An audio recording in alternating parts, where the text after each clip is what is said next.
95% of the universe is invisible, and so is most of your mind. Let that sink in. Astronomers tell us that the cosmos is dominated by something we cannot see, touch, or measure directly.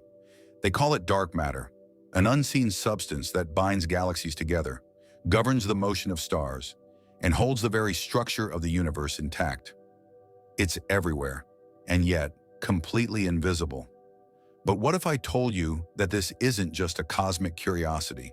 What if this same principle, this idea of a hidden force shaping all we experience, is mirrored within you? Because just as astrophysicists peer into the night sky and find emptiness pregnant with power, psychologists and mystics alike have long known. The vast majority of the human psyche is unconscious, buried, shadowed, undetected, and yet it rules your life.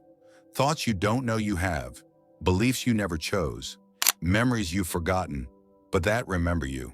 Invisible forces shaping how you think, act, love, fear, and dream. Dark matter, in the sky. Dark psyche, in the soul. Tonight we journey into the unseen, not merely to understand it, but to feel it. We'll begin by exploring the hidden scaffolding of the cosmos, what ancient mystics might have called the prima materia, or the dark womb of creation. Then we'll draw eerie parallels to the unconscious mind, the part of you that's always watching, always shaping, but rarely acknowledged.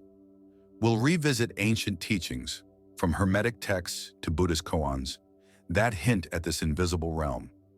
And we'll explore why modern science and psychology are only now rediscovering truths that were once whispered in temples, painted in pyramids, and hidden behind metaphor. By the end of this video, you'll not only see the universe and yourself with new eyes. You may realize that what you can't see has been guiding your every step all along. Because in the darkness lies the architect. Ready to descend? Let's begin. Long before modern physicists gave it a name, ancient civilizations were already speaking of the unseen, of mysterious forces that move behind the veil of reality. To the ancient Egyptians, there was none, the dark, formless waters of chaos that existed before creation itself. In their cosmology, all matter emerged from this void, not a void of nothingness, but a womb of potential, a darkness that birthed light. In Hindu cosmology, the same essence was called Prakriti, the raw, primordial energy from which all forms arise, the unmanifest, that which supports and gives rise to the manifest world, just as dark matter upholds the luminous stars. And in Hermetic philosophy, we find this haunting maxim: as above, so below, as within, so without. The ancients knew what modern science is only beginning to grasp, that the outer cosmos and the inner world of the psyche are not separate. They are reflections of the same eternal dance. Now journey eastward to the Taoist sages of ancient China. The Tao, the Way, is described as a formless force, invisible and unknowable, yet responsible for all things. The Tao that can be spoken is not the eternal Tao. Here again, we see the reverence for the invisible, the unnamed, the unseen power that shapes existence without ever showing its face. Mystics, shamans, and seers throughout history have always emphasized this. Reality is layered. The visible world is but the surface. Below it lies a shadow world, a psychic undercurrent, a hidden architecture. And only those with trained perception can pierce the veil. But something changed. In the age of reason and industrialization, the unseen was dismissed. If it couldn't be measured, it wasn't real. The mysteries of the soul were replaced with machines. The language of myth was discarded, and the dark, intuitive knowing of our ancestors was silenced. Yet, it never truly disappeared. In the early 20th century, Carl Jung dared to reawaken this ancient wisdom. He spoke of the unconscious as a vast inner world, one filled with symbols, archetypes, and primordial forces. He said, "Until you make the unconscious conscious, it will direct your life and you will call it fate." Is that not what dark matter does? An invisible hand, shaping destinies unnoticed. So we must ask, why was this knowledge hidden? Or worse, forgotten? Because the unseen cannot be controlled. It resists categorization. It whispers truths that terrify empires and unsettle egos. To look into the darkness is to admit we are not fully in control, that there are deeper currents moving through us. But for those willing to look, to listen, and to feel, the darkness becomes a teacher, a guide, a sacred mirror. Just as ancient stargazers once looked to the night sky to find their place in the cosmos, we must now look inward, to the dark matter of the mind, and remember what we've forgotten. The most powerful forces are the ones we cannot see. Let's begin with the cosmos. In 1933, Swiss astrophysicist Fritz Zwicky observed that galaxies were moving in ways that defied explanation. The gravitational pull from visible matter wasn't enough to hold them together. Something invisible, yet immensely powerful, was at play. Dark matter. Today, scientists estimate that dark matter makes up 27% of the universe. Add in dark energy, and that number climbs to 95%. Everything we can see, stars, planets, nebulae, you and me, amounts to less than 5% of all that exists. Now pause, reflect. What kind of reality are we living in, where most of what exists is hidden from our senses? Here's where it gets even stranger and closer to home. Modern psychology tells us something eerily similar. Sigmund Freud, then Carl Jung, uncovered what sages already knew. Most of the human mind lies beneath awareness. The conscious self, the part we identify with, is only a sliver. The true weight of the psyche resides in the unconscious. Your habits, your fears, your attractions, your deepest desires. These are not born in the daylight of logic. They arise from the shadowlands of the psyche.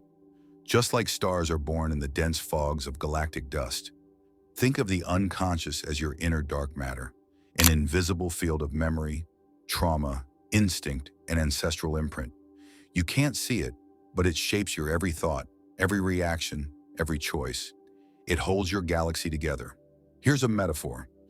Imagine your conscious mind as a flickering candle in a vast cavern. It can illuminate only what's directly before it, but the cavern, your unconscious, is endless, ancient, echoing with symbols, patterns, and stories you've forgotten but still live by. Dark matter and the unconscious mind, both are invisible frameworks. Both govern the visible, and both contain within them a mystery so deep it frightens those who cling to control. But mystery is not the enemy. Mystery is the teacher. Let's now explore how these forces behave, because their similarities are not just poetic, they're structural. Dark matter does not emit light. It does not interact with electromagnetic fields. It's immune to all traditional forms of detection. We know it only by how it affects other things. The bending of light, the spin of galaxies, the warping of space. Sound familiar? The unconscious mind behaves the same way. It doesn't show itself directly. It reveals itself through distortion, through dreams, slips of the tongue, sudden emotional reactions, compulsive behaviors, or synchronicities that feel too strange to ignore. When we have recurring nightmares, irrational fears, or patterns we can't seem to break, we're witnessing the gravitational pull of inner dark matter. Something we cannot name is warping our inner space. Until we turn inward, we remain its captive. The ancients didn't speak of dark matter or the unconscious, but they had other names: the shadow, the abyss, the void, the womb of Nuit, the underworld, the hidden one. They understood. To master the visible world, one must first enter the invisible. The hero's journey is always a descent into the unknown, the unlit, the unconscious, because that's where the treasure lies. But most of us resist this journey. We fear the dark. We fear the loss of control. And so we live confined to that 5%, the visible, the comfortable, the explained. We become like a galaxy pretending it doesn't need gravity. Yet gravity, like the unconscious, doesn't care whether we believe in it. It acts, quietly, powerfully, constantly. And so, a question. What parts of you are being pulled by forces you don't understand? What dreams or desires lie buried in the darkness of your own soul, waiting to be acknowledged? The parallel is not accidental. It is a cosmic mirror. The universe is showing us how we are built, inside and out. And this is only the beginning. Because when we go deeper, we find that the darkness is not empty. It is alive. Let's go deeper. Because the greatest illusion isn't that we see only 5% of the universe. It's that we believe the rest is empty. Physicists have long struggled with this paradox. Dark matter doesn't interact with light, yet it interacts with everything else. It doesn't reflect, absorb, or emit radiation. It is, by all visible accounts, silent. And yet, without it, galaxies would fly apart, stars would scatter, nothing would hold. Now consider the unconscious. You've never seen it. You can't observe it directly, but you've felt its presence. When you say something you didn't mean to, when a dream reveals a truth you couldn't admit, when an unhealed wound sabotages your relationships. These are the gravitational echoes of buried thoughts. It's easy to label this psychology, but ancient cultures had a more sacred understanding. In the Greek underworld, Hades wasn't just a realm of the dead, it was a repository of hidden wisdom. Heroes who dared to descend often returned with visions, gifts, or revelations. Orpheus, Aeneas, Persephone, they all passed through darkness to gain what the surface world could not provide. In Kabbalah, the tree of life includes a hidden sphere called Da'at, knowledge. It's the invisible sephira, said to be both a passage and a void. Most never perceive it, but the mystic knows. What's unseen holds the most transformative power. And in alchemy, there is the nigredo stage, the blackening, the putrefaction, the moment everything falls apart. It's not destruction for the sake of ruin, it's disintegration as a prelude to rebirth. All of these traditions, mythical, mystical, symbolic, understood a truth we're only now beginning to rediscover. The dark is not the opposite of light, it is the womb of light. Dark matter isn't dead space, it's potential waiting to manifest. The unconscious isn't a psychological trash bin, it's the source code of your reality. Your beliefs, identity, values, all emerge from this deep substrate. And here lies the great paradox. The more we try to avoid the unseen, the more power it has over us. But the moment we turn to face it, engage it, explore it, it begins to change. This is the alchemical transformation, the integration of light and shadow, the sacred marriage of conscious and unconscious.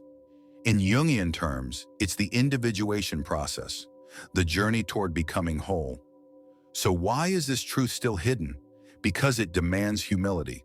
It asks us to admit that we are not fully sovereign over our minds, that our decisions, beliefs, even our spirituality may be subtly guided by forces we don't fully understand.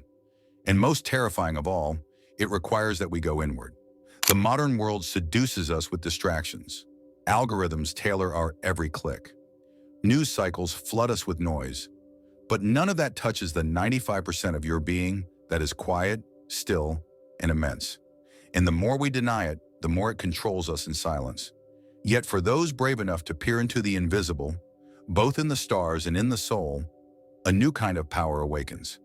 Because here's the secret. What you cannot see is not your enemy. It is your origin, and perhaps your destiny. Dark matter, the unconscious. Both whisper the same truth in different languages. You are more than you know, and the map of the cosmos is written in the folds of your mind. So look again at the night sky. Each star you see is cradled by an ocean of darkness. That darkness is not a void, it is intelligence without form. And so is your inner world, waiting for you to listen. Now we descend from the stars into the self, because knowledge, no matter how profound, is powerless without practice. So how do we work with the unseen? How do we make peace with the darkness that lives both within the universe and within ourselves? The ancients had many tools. Today we translate them into something usable, simple, but not easy. Let's begin with the first step. Observation without interference. Just as dark matter cannot be seen directly, the unconscious does not reveal itself when we try to force it. Instead, we must cultivate a state of non-judgmental awareness. This means becoming a witness of your reactions, your dreams, your body, your fears, not to analyze them, but to notice them. Practice this at night, when the mind softens. Before sleep, ask, what unseen force guided me today? Was it a childhood fear that made you stay silent in a meeting? A forgotten longing that surfaced in your anger? Keep a dream journal by your bed. Dreams are the language of the unconscious. They speak in symbols, paradoxes, strange blends of time and space. Don't try to decode them with logic. Feel into them. What images repeat? What emotions linger? Next, the practice of shadow dialogues. Take a fear, a recurring frustration, a part of yourself you tend to repress. Write it down. Then, write as if it were speaking to you. Ask, what do you want from me? What are you protecting me from? What are you trying to teach me? You'll be shocked at what the shadow says when you stop silencing it. Now consider the outer mirror. In esoteric traditions, the outer world is seen as a reflection of the inner. That annoying person you can't stand? That repeated situation that triggers you? These are mirrors of unconscious material, pieces of you that are calling for integration. Ask, what part of me is this situation reflecting? The more you recognize the shadow outside, the more light you shine inside. And finally, ritual stillness. The unconscious doesn't speak in the noise. It lives in the pause. Begin a weekly ritual, no screens, no input, no distractions. Just you, a journal, a candle, maybe a symbol that feels sacred to you. Sit, reflect, feel. This is not meditation in the modern, performance-based sense. It's communion, a meeting with the part of you that is not bound by time, language, or ego. Remember, you are not here to conquer the darkness. You are here to integrate it, to reclaim what was lost, to gather your fragments. And that is a spiritual act, because once you begin this work, the outer universe starts to change too. Patterns break, synchronicities increase. You begin to feel that invisible architecture, guiding, nudging, opening. It's not magic, it's alignment. The moment you stop fearing the darkness, it becomes your greatest source of power. Because in truth, you are the galaxy, a being of light, held together by unseen force. And the more of yourself you illuminate, the more fully you orbit in harmony. So ask yourself tonight, what have I not dared to see that is already shaping my destiny? Begin there, and the cosmos within will answer. So now you know, you are not just a conscious mind floating in a body. You are a universe, held together by forces you cannot see, yet feel every day. Dark matter, the unconscious. One rules the galaxies, the other rules your choices. Both are invisible, both are powerful, both demand reverence.